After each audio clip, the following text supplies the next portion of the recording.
अस्सलाम वालेकुम। आज की इस वीडियो के अंदर हम न्यूरोलेशन के टॉपिक को डिस्कस करेंगे और साथ ही साथ जो एक्टोडर्म लेयर बनती है गैस्ट्रुलेशन के प्रोसेस से देखेंगे कि एक्टोडर्म लेयर फीटस के अंदर या एम्ब्रियोनिक डेवलपमेंट के अंदर किन किन चीज़ों की कंस्ट्रक्शन कर रही होती है। तो चलें स्टार्ट करते हैं, थोड़ा सा इंट्रो कर लेते हैं।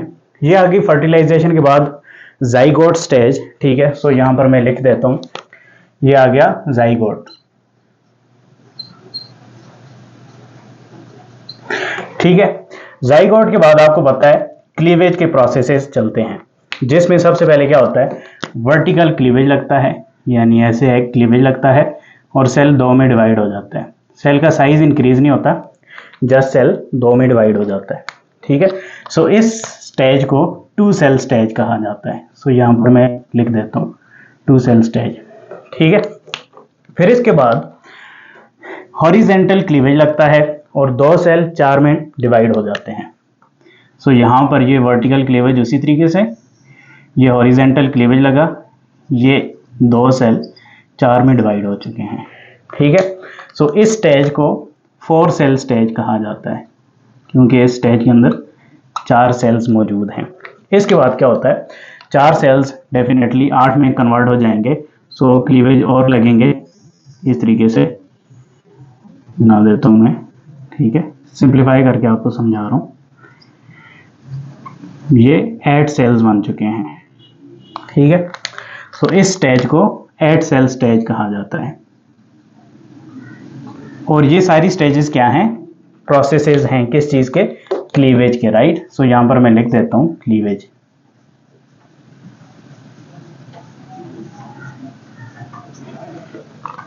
ओके, अब 8 सेल्स के बाद यहां पर मैं पूरे तो नहीं ड्रा करता, लेकिन 8 सेल से क्या बनेंगे, 16 सेल्स बनेंगे, ठीक है। सो इस तरीके से सेल्स अरेंज होते जाएंगे, ठीक है। सो आपको एक बॉल सी सेल्स की मिल जाएगी, राउंड सी। और आपको ये पता होना चाहिए कि इस सेल के, इस बॉल के अंदर एक हालो कैविटी मौजूद होती है, ठीक है। इसका मतलब ये है कि सरफेस पर ये सेल्स बन रहे हैं। एनीवे, ये बहुत सारे सेल्स बन चुके हैं। पर्टिकुलरली अगर हम देखें तो 16 सेल्स बन चुके हैं और इस स्टेज में इन सेल्स को मोरियोला कहा जाता है। So this is morula stage, okay. अब मोरियोला के बाद क्या होता है, ये सेल्स जैसे ही अपनी नंबरिंग इंक्रीज करते हैं 16 से 32 और फिर 64, तो इसी दौरान ये कुछ स्ट्रक्चरल चेंजेस कर देते हैं। चेंजेस क्या करते हैं कि कुछ सेल्स इनमें से बाउंड्री पर चले जाते हैं, शिफ्ट हो जाते हैं, ठीक है। तो यहां पर मैं ड्रा कर देता हूं कि कुछ सेल्स बाउंड्री पर चले गए, ठीक है। ये मैं आपको 2D व्यू दिखा रहा हूं। अगर हम बाहर से देखेंगे तो फुटबॉल की तरह सारी बाउंड्री इन्हीं सेल से कवर होगी, और कुछ सेल्स जो हैं वो अंदर एक साइड पर शिफ्ट हो जाएंगे, ठीक है। यहां पर अगर आप देख पा रहे हैं तो मैं एक साइड पर कुछ सेल्स को शिफ्ट कर रहा हूं, ठीक है। और बाकी ये जो कैविटी है, इसके अंदर फ्लूइड भर जाता है और ये एक फ्लूइड फिल्ड कैविटी बन जाती है। अब इन सारी चीज़ों के नाम भी देख लेते हैं। सो this is a fluid filled cavity, ठीक है। सो इस होल स्ट्रक्चर को कहा जाता है ब्लास्टोसिस्ट। इस स्ट्रक्चर को कहा जाता है ब्लास्टोसिस्ट।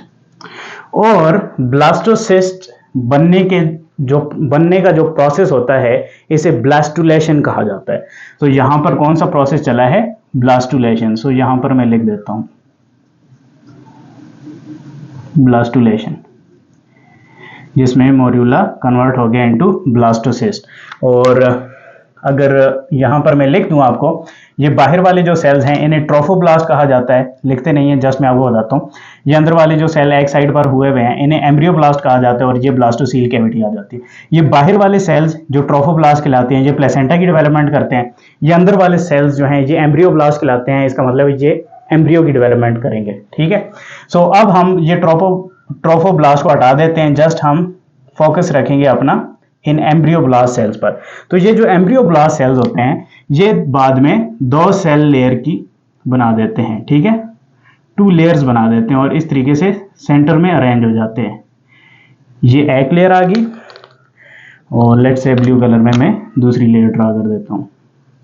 ये दूसरी लेयर आ गई। तो ये सारी चीज़ें आपने पढ़ रखी हैं, मैं जस्ट रिवाइज करवा रहा हूँ आपको। ओके, ये ऊपर वाली जो लेयर होती है इसे एपीब्लास्ट कहा जाता है, नीचे वाली लेयर को हाइपोब्लास्ट कहा जाता है। तो यहाँ पर मैं लिख देता हूँ ताकि आपको याद रहे, एपीब्लास्ट और ये नीचे वाली लेयर हाइपोब्लास्ट। क्लियर हो गया। और यहाँ पर जो कैविटी बनती है उसे यॉर्क सैक कहा जाता है, यहाँ पर जो कैविटी बनती है उसे एमनियोटिक सैक कहा जाता है। अब ये टू लेयर्स जो होती हैं इन्हें बाइलेमिनर डिस्क भी कहा जाता है। ये टू लेयर्स कन्वर्ट हो जाती हैं इनटू थ्री लेयर्स, ठीक है, ट्राइलेमिनर डिस्क बन जाती है। और इस प्रोसेस को क्या कहा जाता है, गैस्ट्रुलेशन, राइट। सो अब ये टू लेयर्स कन्वर्ट हो जाएंगी इनटू थ्री लेयर्स। सो सबसे ऊपर वाली लेयर में ड्रा कर देता हूं इस तरीके से, सॉरी ऊपर वाली में ब्लैक कलर में ड्रा करता हूँ ताकि आगे डायग्राम के हिसाब से हम कर लें। सो ये ऊपर वाली लेयर आ गई, ठीक है। फिर मिडिल लेयर आ गई हमारे पास,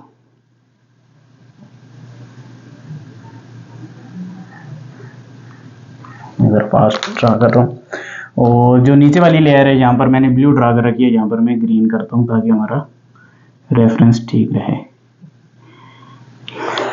तो ये तीन लेयर्स बन चुकी हैं और टू लेयर से तीन लेयर का बनने का जो सफ़र है इसे गैस्ट्रुलेशन कहा जाता है। सो यहाँ पर मैं लिख देता हूँ गैस्ट्रुलेशन। सो इस प्रोसेस में क्या होता है, ये सारी चीज़ें हम स्टडी कर चुके हैं, ठीक है। अब ये सामने से जब हम देख रहे हैं तो ये लेयर्स हमें ऐसे दिखाई दे रही हैं, यानी ये बाल है उसे काट के सामने से देख रहे हैं, ठीक है। अब हम इसे थोड़ा सा ऐसे फ्लिप करवा के ना 3D व्यू में देखने की कोशिश करते हैं, ठीक है। सो ये हमारे पास 3D व्यू आ गया। सो यहाँ पर मैं लेवल कर देता हूँ, ये हमारे पास आ गई सबसे ऊपर वाली लेयर, यानी कि गैस्ट्रुलेशन में टू लेयर्स थ्री लेयर्स में कन्वर्ट हुई हैं। तो सबसे ऊपर वाली जो लेयर है उसे कहा जाता है एक्टोडर्म।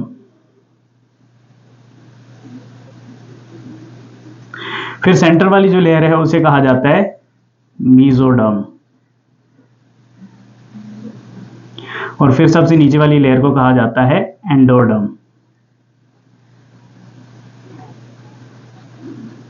और ये वाला जो रीजन है इसे प्रिमिटिव ग्रूव, और ये वाला जो रीजन है इसे प्रिमिटिव पिट कहा जाता है, जो इवेंचुअली बाद में खत्म हो जाता है। और यहाँ पर ये आपको छोटा सा जो रीजन नजर आ रहा है, ये एक्चुअल में एक ट्यूब है जो ऐसे ऊपर को घी होती है, इसे कहा जाता है नोटोकॉर्ड। ये आपके न्यूरोलेशन में हेल्प करता है। और साथ ही साथ ये जब फीटल की डेवलपमेंट हो जाती है तो ये न्यूक्लियस पल्पोसस जो वर्टिब्रल डिस्क के अंदर के एक फ्लूइड फील्ड रीजन होता है उसमें कन्वर्ट हो जाता है नोटोकॉर्ड। सो ये मैंने आपको एक जनरल इन्फॉर्मेशन दी है जिसमें मैंने आपको बताया फर्टिलाइजेशन के बाद जाइगोट बनता है, उसके बाद क्लीवेजेस लगते हैं, 2 cell stage, 4 cell stage, 8 stage, 16 cell stage को मोर्यूला कहा जाता है। मोर्यूला में जब सेल्स अरेंज हो जाते हैं, डिफरेंशिएट होते हैं थोड़े बहुत, तो उस प्रोसेस को ब्लास्टुलेशन कहा जाता है। ब्लास्टोसिस्ट की फॉर्मेशन होती है। फिर ब्लास्टोसिस्ट से जो एम्ब्रियोब्लास्ट हैं उनकी 2 लेयर्स बनती हैं जिसे बाइलेमिनर डिस्क कहा जाता है। और ये 2 लेयर्स फिर 3 लेयर्स में कन्वर्ट हो जाती हैं जिसे गैस्ट्रुलेशन कहा जाता है, ट्राइलेमिनर डिस्क बनती है। सो इन 3 लेयर्स को जब हम 3D व्यू में देखते हैं तो एक्टोडर्म, मेसोडर्म, एंडोडर्म इनको नाम दिए जाते हैं। इसके अलावा मेसोडर्म के अंदर एक ट्यूब लाइक स्ट्रक्चर बनी होती है जिसे नोटोकॉर्ड कहा जाता है। ये स्ट्रक्चर कैसे बनती हैं, ये सारी चीजें मैंने गैस्ट्रुलेशन वाली वीडियो में बता रखी हैं। अब हम आगे बढ़ते हैं और न्यूरोलेशन के प्रोसेस को समझते हैं और फिर देखते हैं कि एक्टोडर्म और किन किन चीजों की कंस्ट्रक्शन करती है फीटल डेवलपमेंट में। तो यहाँ पर आ जाइए, ये हमारे पास वही स्ट्रक्चर है जैसे इसमें मैंने प्रिमिटिव पेट और ग्रूव नहीं ड्रा कर रखा। सो ये सबसे ऊपर वाली लेयर है, इसे क्या कहा जाता है, एक्टोडर्म, राइट। ये मिडिल लेयर आ गई, इसे कहा जाता है मेसोडर्म। मैं बार बार तब लिख रहा हूं ताकि आपको चीजें याद रह जाएं। ये आ गई एंडोडर्म और ये आ गया नोटोकॉर्ड।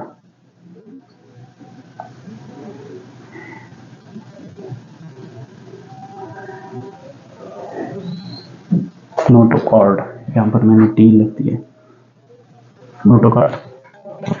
ओके, अब होता ये है कि मैं इस स्ट्रक्चर को मजीद सिंप्लीफाई करता हूँ, क्योंकि हमारा ताल्लुक यहाँ पर एक्टोडर्म के साथ है और साथ में नोटोकॉर्ड का बहुत इंपॉर्टेंट रोल होता है। सो एक्टोडर्म और नोटोकॉर्ड को मैं जरा लेता हूँ और जूम इन कर लेता हूँ और जस्ट कुछ पार्ट को मैं यहाँ पर लेकर आ रहा हूँ। तो ये हमारे पास आ गई एक्टोडर्म, एक्टोडर्म, और ये हमारे पास आ गई नोटोकॉर्ड, नोटोकॉर्ड। ठीक है, ओके। अब होता यह है कि नोटोकॉर्ड कुछ केमिकल सेक्रीट करती है। ठीक है, ये नोटोकॉर्ड की जो ट्यूब है, ये ट्यूब लाइक स्ट्रक्चर कुछ केमिकल सेक्रीट करती है। ये केमिकल्स एक्टोडर्म के सेल्स को प्रोलिफरेट करवाते हैं, यानी एक्टोडर्म सेल्स अपनी नंबरिंग इंक्रीज करना शुरू कर देते हैं। अब जब ये अपनी नंबरिंग इंक्रीज करते हैं तो यहां पर सेंटर में आपको कुछ एरिया थिक होता हुआ नजर आएगा। साइड से ये एरिया पतला है, यहां पर थिक है। इसकी वजह यह है कि यहाँ पर जो एक्टोडर्म के सेल्स हैं उनकी नंबरिंग इंक्रीज हो चुकी है। ठीक है, सो जब नंबरिंग इंक्रीज होती है तो यहाँ पर जो मोटा एरिया होता है इसे कहा जाता है न्यूरल प्लेट, इसे कहा जाता है न्यूरल प्लेट, क्योंकि यहाँ से न्यूरोजेनेसिस होगी। ठीक है, न्यूरोलेशन का प्रोसेस होगा। ठीक है, सो इस एरिया को न्यूरल प्लेट कहा जाता है जो थोड़ी मोटी है। अब इसके बाद क्या होता है कि न्यूरल प्लेट के अंदर ये सेंटर वाला एरिया नीचे की तरफ मूव करता जाता है, यानी मैं यहाँ सेंटर से या नीचे से ऐसे पकड़ के खींचूं तो ये वाला एरिया यहाँ नीचे की तरफ जाए और साइड वाला एरिया ऊपर की तरफ आएगा, कुछ फोल्ड सा बना देगा। तो यहाँ पर दो स्ट्रक्चर्स आपको देखने को मिलेंगी। जो वाला एरिया यहाँ सेंटर पर बनेगा इसे कहा जाएगा न्यूरल ग्रूव,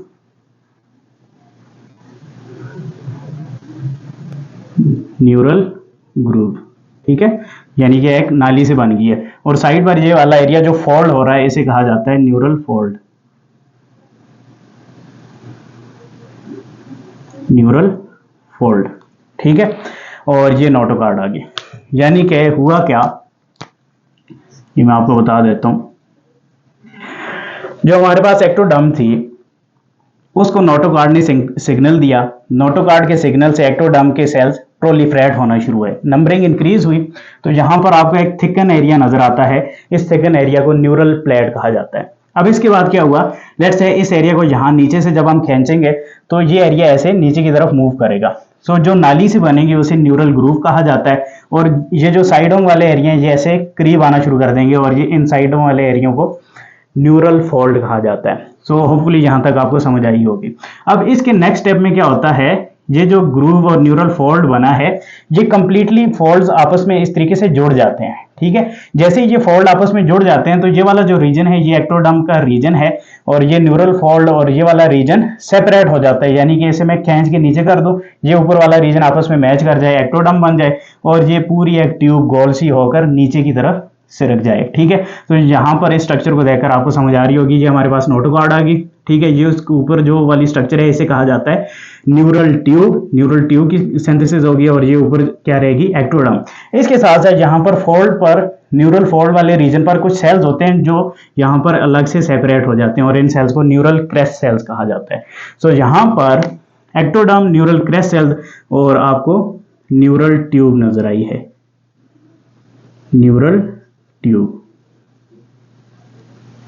क्लियर हो गया? ओके, फिर मैं आपको बता देता हूं कि ये वाला जो फोल्ड वाला रीजन था ये आपस में जुड़ना शुरू किया। ठीक है, न्यूरल ग्रूव नीचे इस तरीके से पूरी एक ट्यूब से बन गई और ये फिर पॉप आउट होगी और ये ऊपर वाला फोल्ड वाला रीजन मैच कर गया, ये वाला रीजन एक्टोडर्म बन गया और ये पूरी ट्यूब एक नीचे को निकल के आ गई। ठीक है, और इसके फोल्ड वाले रीजन में कुछ सेल्स अलग हो गए जिन्हें न्यूरल क्रेस्ट सेल्स कहा जाता है। सो नोटोकॉर्ड के ऊपर न्यूरल ट्यूब रेस्ट कर रही है और उसकी साइडों पे न्यूरल क्रेस्ट सेल्स मौजूद हैं और उसके ऊपर एक्टोडर्म मौजूद है। क्लियर हो गया? ओके, अब हमारे पास न्यूरल ट्यूब की सिंथेसिस हो गई है और न्यूरल ट्यूब का काम ये होता है कि ये सेंट्रल नर्वस सिस्टम को बनाती है। So main function of neural tube is to construct the central nervous system in foetus. So CNS की सिंथेसिस करना न्यूरल ट्यूब का काम होता है। सो हम इसे निकालते हैं और ऊपर से देखते हैं कि सेंट्रल नर्वस सिस्टम कैसे बनता है। आपको पता है सेंट्रल नर्वस सिस्टम के अंदर ब्रेन और स्पाइनल कॉर्ड आ जाता है। तो यहां पर मैं लिख देता हूं सेंट्रल नर्वस सिस्टम में ब्रेन प्लस स्पाइनल कॉर्ड। सो स्पाइनल कॉर्ड और ब्रेन की सिंथेसिस न्यूरल ट्यूब कर रही होती है। सो न्यूरल ट्यूब को हमने निकाल दिया और ऊपर से देख रहे हैं। सो इस तरीके से ये स्ट्रक्चर है न्यूरल ट्यूब की, और साइडों पर ये क्रेस्ट सेल्स आ जाते हैं, ठीक है, न्यूरल क्रेस्ट सेल्स आ गए हैं। तो इनका मैं आपको बताता हूँ, इनके बहुत सारे रोल हैं, न्यूरल क्रेस्ट सेल्स, और ये अलग अलग मैंने इसलिए ड्रा कर रखे हैं कि ये मूव कर सकते हैं और बहुत सारी स्ट्रक्चर्स बना सकते हैं। सो हमारे पास यहाँ पर आ गई न्यूरल ट्यूब। अब हम देखते हैं neural tube central nervous system को कैसे बनाती है। सबसे पहले न्यूरल ट्यूब के अंदर कुछ वेजिकल्स बनते हैं, ठीक है। सो वेजिकल के बनने के प्रोसेस को वेजिकुलेशन कहा जाता है।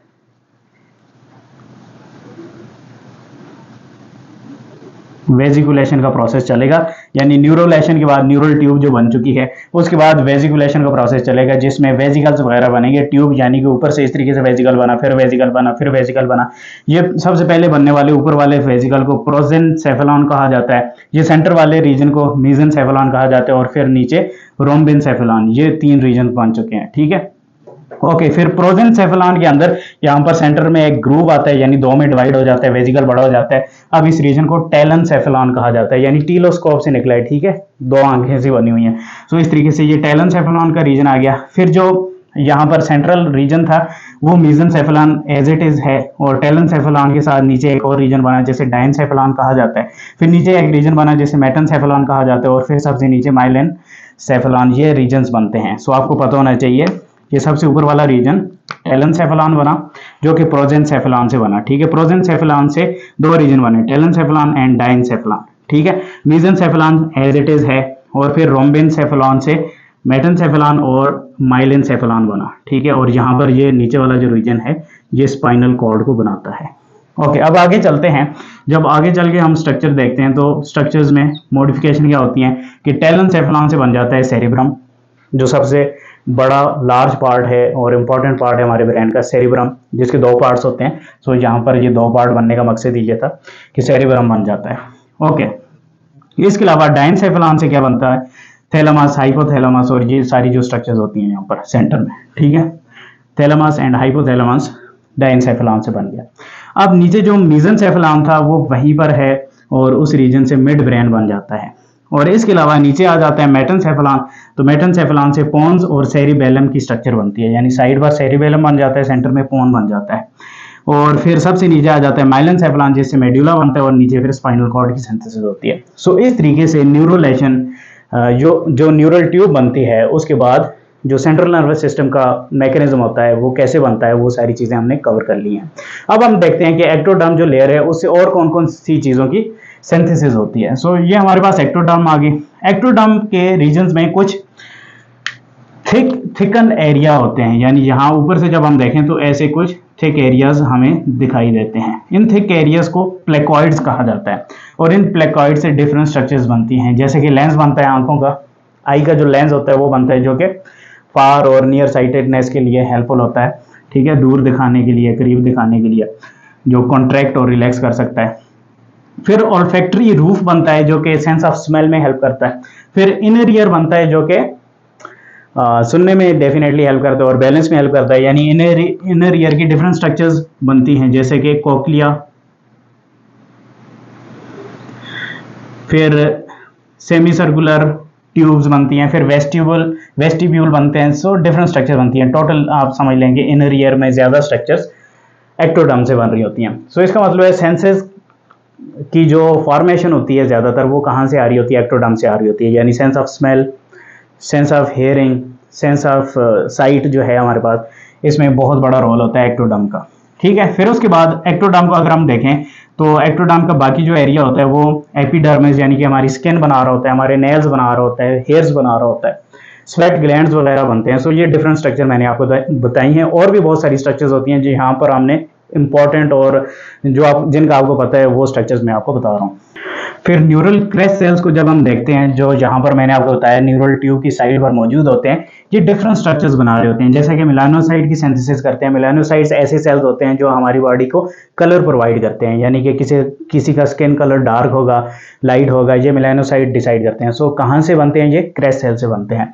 इसके अलावा शिवान सेल्स की सिंथेसिस होती है, ये बेसिकली ग्लियल सेल्स होते हैं, या हम कह सकते हैं इंसुलेटिंग सेल्स होते हैं, जो हमारे ब्रेन के अंदर मौजूद होते हैं, इंसुलेशन का काम कर रहे होते हैं। और इसके अलावा क्रोमाफिन सेल्स सेल्स की सिंथेसिस हो रही होती है क्रेस्ट सेल्स की मदद से। क्रोमाफिन सेल्स एड्रिनल ग्लैंड के अंदर मौजूद सेल्स होते हैं जो कि सिंपैथेटिक नर्वस सिस्टम को रन कर रहे होते हैं, जिसमें डिफरेंट हार्मोन सिक्रीट हो रहे होते हैं जैसे कि एपिनेफ्रिन, नॉर एपिनेफ्रिन। सो इनका अपना एक रोल होता है। इसके अलावा सबसे इंपॉर्टेंट फंक्शन होता है पेरिफेरल नर्वस सिस्टम का। क्रेस्ट सेल्स क्या करते हैं, पेरिफेरल नर्वस सिस्टम की सिंथेसिस कर रहे होते हैं, और पेरिफेरल नर्वस सिस्टम सारे सेंसेस को कनेक्ट कर रहा होता है किसके साथ, ब्रेन के साथ, राइट। ओके, क्विकली रिव्यू कर लेते हैं। आज की इस वीडियो के अंदर हमने क्या स्टडी किया।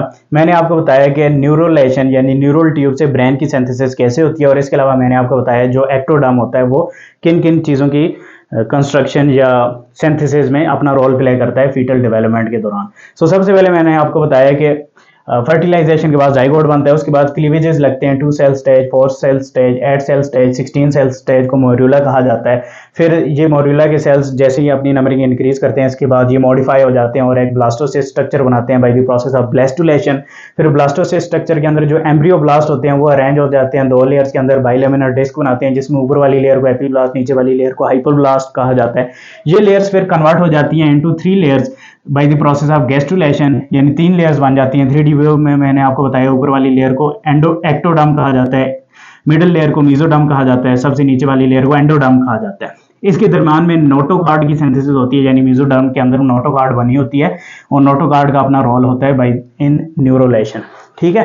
फिर मैंने आपको बताया यहाँ पर नोटोकार्ड की जो स्ट्रक्चर है वो क्या करती है, कुछ हार्मोन्स या केमिकल सिक्रीट करती है जो एक्टोडर्म को प्रोलिफरेट करवाने में हेल्पफुल होती है, और एक्टोडर्म जहां सेंटर से मोटा हो जाता है, सो इस स्ट्रक्चर को फिर न्यूरल प्लेट कहा जाता है, ठीक है। फिर न्यूरल प्लेट में क्या होता है, सेंटर से ये न्यूरल प्लेट नीचे की तरफ खींची चली जाती है और एक न्यूरल ग्रूव की स्ट्रक्चर बन जाती है, और साइडों पर जो रीजन होते हैं उन्हें न्यूरल फोल्ड कहा जाता है। ये न्यूरल फोल्ड आपस में करीब आते हैं और पूरी ऊपर एक लेयर बन जाती है जिसे एक्टोडर्म कहा जाता है, और ये पूरा ग्रूव वाली जो स्ट्रक्चर है एक ट्यूब बन के नीचे सिरक जाती है, निकल जाती है, ठीक है। सो सबसे नीचे नोटोकार्ड, फिर न्यूरल ट्यूब, फिर ऊपर एक्टोडर्म, और साइडों पर कुछ सेल्स बनते हैं जिन्हें न्यूरल क्रेस्ट सेल्स कहा जाता है। फिर मैंने आपको बताया एक्टोडर्म में कुछ प्लेकॉइड यानी थिकन एरियाज होते हैं जो लेंस फॉर्मेशन में हेल्प करते हैं, यानी सेंसेस बनाते हैं डिफरेंट, और फैक्टरी रूफ और इनर ईयर की सिंथेसिस करते हैं। और एक्टोडर्म से स्किन बनती है, nail, hair, sweat gland, different structures बनती हैं। और इसके अलावा मैंने आपको बताया न्यूरल ट्यूब से क्या, सेंट्रल नर्वस सिस्टम की सिंथेसिस होती है जिसमें कुछ वेजिकुलेशन यानी वेजिकल्स बनते हैं, वेजिकल्स फिर अपनी स्ट्रक्चर मॉडिफाई करते जाते हैं, और फाइनली सेंट्रल नर्वस सिस्टम यानी कि ब्रेन और स्पाइनल कॉर्ड की सिंथेसिस होती है। होपफुली आपको लेक्चर समझ में आया होगा। नेक्स्ट लेक्चर तक के लिए मुझे इजाजत दें। शुक्रिया, अल्लाह हाफिज़।